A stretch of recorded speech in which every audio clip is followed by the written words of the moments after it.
자, 이제 여러분들이 옥션지를 보시면 이 가장 기본적으로 봐야 될 게 모든 옥션지뿐만 아니라 모든 부동산에서 가장 기본적으로 봐야 될 게 등기부예요. 등기. 우리가 등기사항 전부 증명서라고 하는데 이 등기부 등본을 꼭 봐야 되는데 등기부 등본은 공적인 문서인데 공신력이 없어.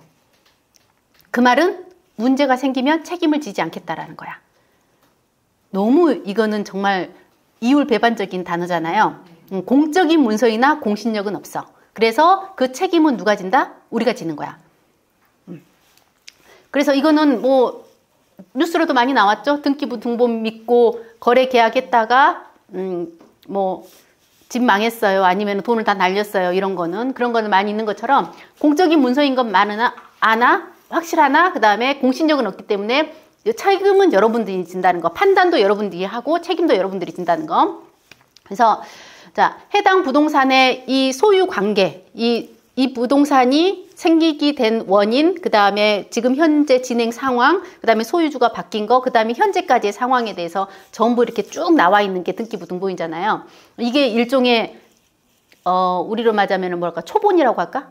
초본이라고 볼 수 있겠죠. 그 다음에 집합 건물은 건물하고 토지가 하나의 등기로 되어 있는 거고, 그 다음에 시골집 가면은 땅 따로 집 따로잖아요. 그럴 경우에는 집 따로 땅 따로, 그러니까 건물 등기 따로 토지 등기 따로 두 개가 되어 있어요. 그거는 여러분들이 스피드 옥션에서 찾아보면 돼. 옥션지에서 보면은 집합 건물 이렇게 집합이라고 되어 있는 건 집합 등기 하나라는 거예요. 그러면 그게 대지권이야.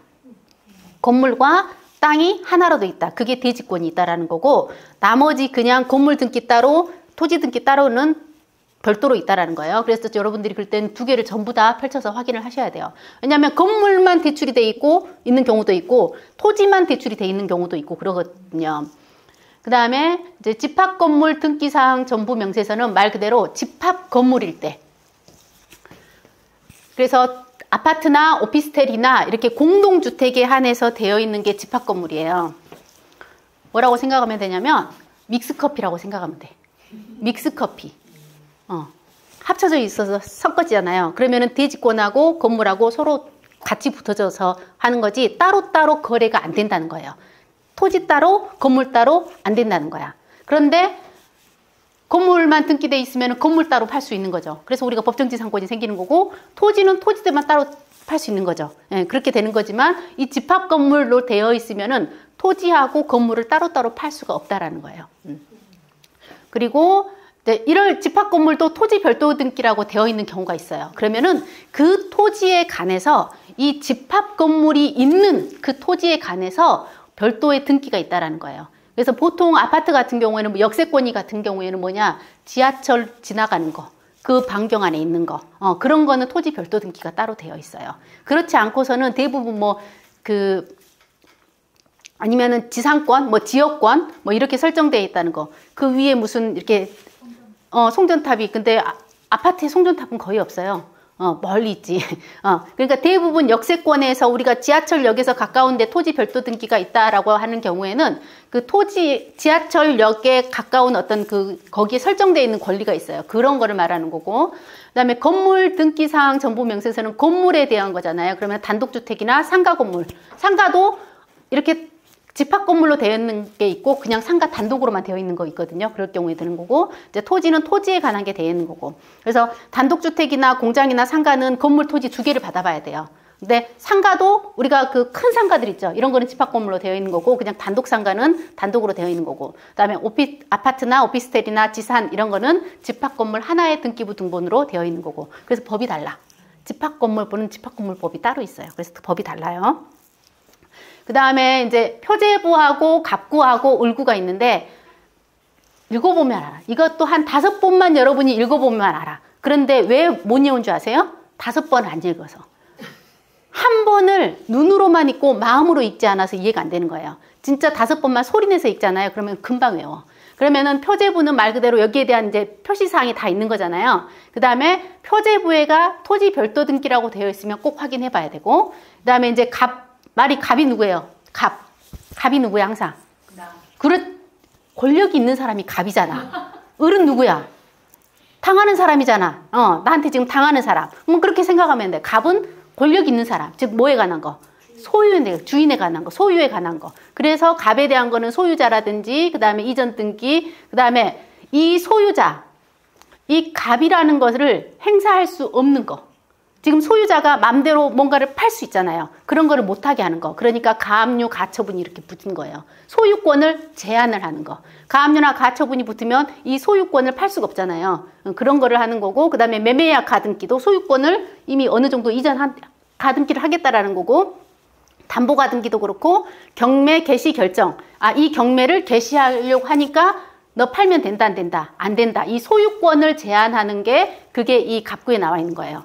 그 다음에 을구는 소유권 외. 그러니까 대부분 다 뭐예요? 돈. 돈에 관련된 거 이렇게 쭉 나와 있는 거예요.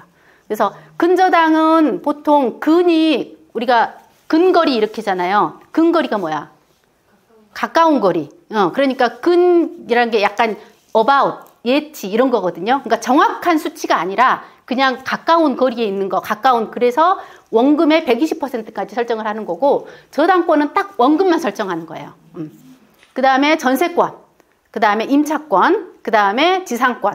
이런 것들이 이제 그 다음에 을구, 소유권 외에 들어가는 거고, 갑구는 뭐에 관한 거 들어간다? 이 소유권에 관한 것을 처분할 수 있느냐, 없느냐에 관한 권리를 한다라는 거예요. 그래서 이제 표제부를 보면 이렇게 집합건물이라고 되어 있어. 안 그럼 뭐라고 되어 있어? 토지. 아니면은 건물 이렇게 되어 있죠. 근데 집합건물이라고 되어 있고, 자, 또 집합건물이라고 되어 있고, 이렇게 표시되어 있고, 그 다음에 표시 1번. 자, 1번은 제일 처음에 이 건물이 막 생겼을 때 하는 거예요. 그래서 여기가 뭐야? 이 표시사. 이게 철근 콘크리트 구조라고 되어 있다라는 거. 그 다음에 이렇게 쭉 되어 있다. 그 다음에 여기 봐봐. 번지가 엄청 많죠? 이거를 전부 다 합쳤다라는 거잖아요. 그렇게 이렇게 너무 많으니까 지금 뭐로 하는 거야? 도로명을 하는 거예요. 근데 원래 토지는 이거를 합쳐서 이 토지가 있을 때는 이 지본으로 들어가지만 건물이 생기면 뭐가 들어가요? 도로명이 들어가요. 여러분들 그 컨테이너 있죠? 컨테이너도 도로명 주소가 들어가요. 미등기지만은 그게 하나의 어떤 건축이잖아요. 건축이지만 미등기잖아요. 하지만 이런 거는 다 들어가요. 그래서 도로명 주소가 있다. 그럼 거기는 뭐가 있는 거야? 사람이 살 수 있는 어떤 구조물이 있다라는 거예요. 사람이 거주하거나 살 수 있는 구조물. 그래서 이거는 지번이고, 그 다음에 이렇게 돼 있고. 자, 그 다음에 표제부에는 전유 부분의 건물의 표시 이렇게 돼 있죠. 그래서 대지권. 자, 이 대지권의 비율이라는 게 굉장히 중요하거든요. 그래서 이 대지권이 있냐 없냐. 이 대지권이 없으면은 뭐야? 아까 말한 대지권 없음이 되는 거예요. 이 대지권이 꼭 있어야 되고, 그래서 대지권 등기를 했고, 그 다음에 별도 등기가 있었는데 어떻게 됐다? 그어졌어. 없어졌다. 그럼 그 별도 등기가 뭐였냐? 이거라는 거예요. 자, 2번 별도 등기죠? 이게 2번이야. 자, 1토지 갑구 30번의 신탁 등기 쭉쭉쭉쭉쭉 여기에 관한 사항이 별도 등기가 있었는데 이걸 어떻게 했다? 말소했다. 그러면 여기는 별도 등기가 있다 없다? 없다라는 거예요. 그래서 이 건물은 집합 하나로 되어 있다. 등기 하나로 되어 있다.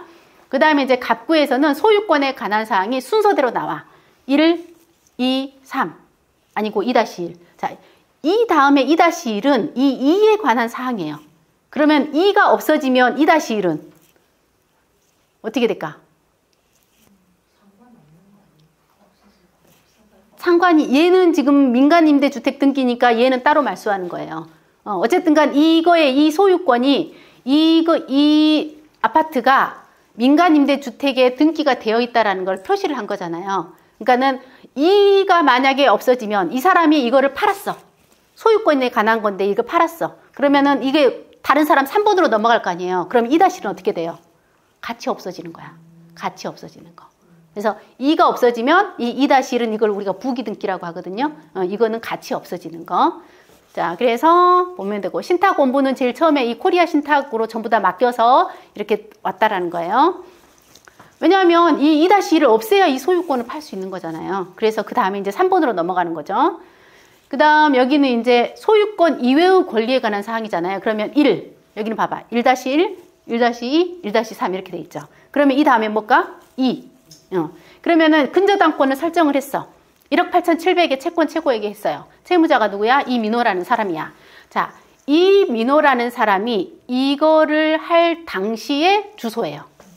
그러면 여러분들이 우리가 위장임 차인을 찾거나 뭐 할 때 또 어떤 다른 권리를 분석을 할 때 이 사람의 대출 받을 당시의 주소가 어디 있는가가 굉장히 중요해요. 그래서 이 당시에 대출 받을 주소가 여기였다. 그럼 이 사람 여기 살고 있는 거야. 이 당시에는 살았다라는 거예요.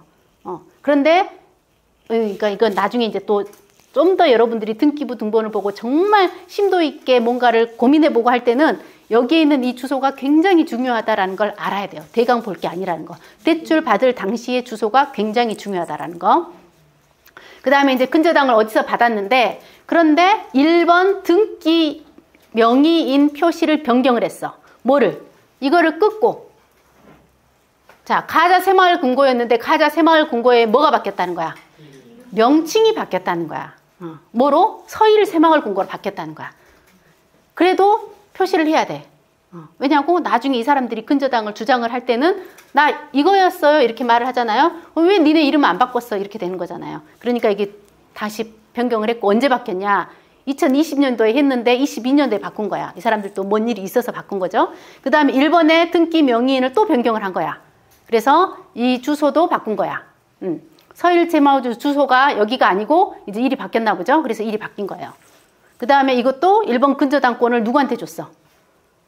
이전했네. 근데 돈을 못 받는다고 생각을 한 거예요. 그래서 자산관리공사에다가 이전을 한 거예요. 그래서 채권 자체를, 이 사람의 이민호의 채권 자체를 이거를 지금 양도를 한 거죠. 그럼 최종적인 권한은 누구한테 있는 거예요? 여기에 있는 거예요.